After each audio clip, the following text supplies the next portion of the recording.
Hello everyone, કેમ છો બધા? ગુડ મોર્નિંગ બધાને, જય શ્રી કૃષ્ણ, રાધે રાધે, જય સ્વામિનારાયણ બધાને. તો આજે બીજો દિવસ થઈ ગયો છે અને બીજા દિવસની સવાર વાગ્યા છે 8:30.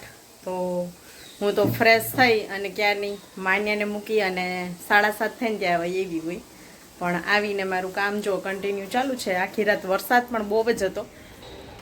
જો અત્યારે પણ છે ને પાણીમાં દેખાય કોક કોક છાંટા ચાલુ થયા છે, પાછા રહી ગયો તો રાત્રે બહુ જ આવતો તો મારી ઊંઘ. ચાલો કે જો થઈ ગઈ છું રેડી યોગામાં જવા માટે. તો જાઉં છું યોગામાં. વાગી ગયા છે 9:09 5ની વાર હોય ને ત્યાં નીકળવાનું હોય, પણ લેટ થઈ ગયું તો બે શાક બનાવી લીધા, લોટ બાંધી લીધો છે, વાસણ કરી લીધા, એવું બધું કામ કરી લીધું, કપડાં ધોવાઈ ગયા છે. બાકીનું કામ આવીને કરીશ થોડું ઘણું. અને મીસુને વાંચવાનું હોય એનું હોમવર્ક કરે છે, અને માન્યાનો પ્રોજેક્ટમાં જે લાઈન બોર્ડર કરવાની છે ને, મીસુ બોર્ડર કરી દેજો હે ને, પછી હું એમાં સેન્ટેન્સ લખીશ ને ચોંટાડીશ, એવું બધું કરીશ. તો ચાલો જઈએ યોગામાં. જો સ્કૂલેથી આવીને સીધી સાયકલ હલાવી જો એમ. જો હવે રોજ છે ને નિયમ બનાવ્યો માનું બેને, સ્કૂલેથી આવીને એકવાર 2 વાર સાયકલની ચક્કર મારવાની. એટલે મને બેસાડી છે ચક્કર મારે. ચાલો જો માનુબેનની સાયકલ ચલાવે ગઈ ને અમે આવી ગયા છીએ ઉપર. માનુબેન ફ્રેશ પણ થઈ ગયા. અને અહીંયા જો આજે છે ને એનું ફેવરિટ શાક છે ને, એટલે જમવા હાથે પ્લેટ લઈને બધું શાક લઈને મેં રોટલી કરી તો હાથે લઈને બેસી ગઈ જમવા. જો બતાવું, માનો જાતે લઈને બેસી ગયા આજે. કેમ?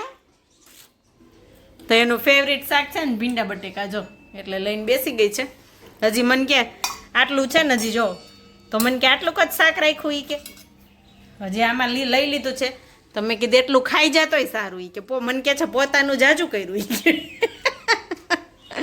નહીં આમાં માનું જો બધું પડ્યું હતું ને એ કરી નાખ્યું. હું હમણાં છે ને જો આમાંથી અડધો રોટલો ચોરીશ, થોડોક રાખી દઈશ, આખો તો નહીં ખૂટે. શાક જાજુ નાખીને ખાઈ જઈશ. આમ જો બધા વિટામિન્સ ખાવું પડે ને. હે આમાં જો શું શું છે ખબર? ગલકું, રીંગણું, અળવીના પાન, પછી ઓલું શું કહેવાય ટમેટું, બધું હમણાં ચોળી નાખીશ આમાં. તો ચાલો બધા જમવા. તો અહીંયા જો મસ્ત મજાની આપણી પ્લેટ રેડી છે. અને અહીંયા છે ઠંડી ઠંડી છાશ. માનો શાક વધ્યું ને, જો માને જમી લીધું ને, જો શાક વધ્યું. જો મેં કીધું આટલું જ શાક કહેતી હતી, હવે ખા. તો લુખું ખાવા બેઠી. જો આમે તો લુખું ખાય માન્ય ભીંડા બટેકાનું શાક. ઊભી થઈ ગઈ ને મેં પાછી બેડી. મેં કીધું એટલું જ કહેતી ખાય. અહીંયા જો તો ખાવું હોય તો જ ખાજે હો ને. ગાય સમય થઈ ગયો છે 6:30 વાગ્યાનો. અને પાછું હવે વિડીયો શૂટ કર્યો છે. જો અહીંયા માને ટ્યુશનથી આવતી રહી અને અહીંયા હોમવર્ક કરે છે બાલ્કનીમાં બેસીને. અને નીચે રમી આવી થોડી વાર ટ્યુશનથી આવીને. પછી ટ્યુશનમાં હોમવર્ક જાજુ હોય એટલે અત્યારે કરવું જ પડે નહીં દીકા, હે ને? પહેલામાં પૂછ્યું તો સાંજે શું છે ત્યાં સુધી એનું લખવાનું ચાલુ રહેશે. વચ્ચે વચ્ચે રમી આવશે અને એવું બધું ચાલુ હોય. હમણાં મીસુ આવી જશે. મીસુને લાગી હોય ભૂખ, તો હું જાઉં છું કિચનમાં રસોઈ બનાવવા માટે. ચાલો કિચનમાં આવી અને મેં જો અહીંયા ટમેટા ખમણી નાખ્યા, 3 ટમેટાને વઘારી નાખ્યા, ચડી ગયા છે. તો બનાવવાનું છે સેવ ટમેટાનું શાક. તો આપણે જો આમાં કાસાના વાસણમાં બનાવ્યું છે, સોરી કાસાના ક્યાં આયરનમાં. અને અહીંયા બેનું માટે લોટ બંધાઈ ગયો છે. મારા માટે બનશે એઝ યુઝ્યુઅલ બાજરાનો રોટલો. તો આમાં છે ને સેવ પછી એડ કરીશ. જો ચડી ગયું છે, આપણે વઘાર કરી લીધો અને એડ કરવી છે તો કરી જ દઉં હમણાં. હાલો ને કામ પતે. એ છે 7:30 ને અમારી અહીંયા થાળી પડી ગઈ છે, રેડી થઈ ગયું જમવાનું. કેમ કે મીસુને લાગી હોય ભૂખ. અહીંયા જો અમારો બાજરાનો રોટલો છે, અહીંયા મસ્ત મજાનું સેવ ટમેટાનું શાક છે, મરચું છે, અથાણું છે, ડુંગળી છે ને ઠંડી ઠંડી છાશ છે. એ માન્ય મીસુ માટે બેની હોય રોટલો જમી લઈશું. મીસુને હોમવર્ક બહુ છે બેયને, નહીં છે ને? હે માનું માન્યાનું આટલું કર્યું છે મેં, આ બધું ચીપકાવ્યું અને આમાં એટલું કલરિંગ કર્યું બોર્ડરમાં.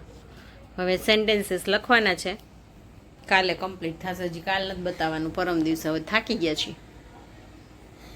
તારે કેટલું છે માન્યા હોમવર્ક? કેટલું હોમવર્ક બાકી છે? હજી સેકન્ડ ક્વેશ્ચન એકવાર લખવાનો, થર્ડ ક્વેશ્ચન 2 ટાઈમ્સ લખવાનો અને fourth question 2 times. Fourth question તો મોટો. હવે મૂકી દે, કાલ કરજે. હાલ કાલ કેમ આવીને કર્યું તો આજ તારે મીસું કેટલું છે બહુ જાજુ સુવાનું દેવાય દૂધ બનાવી આવું બરાબર ને પૂજો હજુ દૂધ બનાવ્યું ત્યાં સુધી લેખ એકાદો ક્વેશ્ચન હાલ ચાલો દૂધ બનાવી આવું પછી સુવાની કંઈક તૈયારી કરી મીશુને તો હજી હશે તો એ કરશે હજી થોડીક વાર અને પછી એ સૂશે એને સવારે ઉઠવાની ઉપાધિ ન હોય થોડીક મતલબ કે મોડી આમ તો ઉઠી જ જાય છે પણ તોય 8:30-9 વાગ્યા સુધી ચાલે એવું સૂવે તો હે ને તો ચાલો આજના વિડીયોને એન્ડ અહીંયા જ કરી લઈશું મળશું કાલે એક નવા વિડીયો સાથે નવા કન્ટેન્ટ સાથે ત્યાં સુધી આવજો બાય બાય જય શ્રી કૃષ્ણ બધાને અને લાઈક શેર સબસ્ક્રાઇબ કરવાનું ભૂલતા નહીં તમારું એક લાઈક એક કોમેન્ટ મારા માટે બહુ મૂલ્યવાન છે તો કરવાનું ભૂલતા નહીં મળશું એક નવા વિડીયો સાથે બાય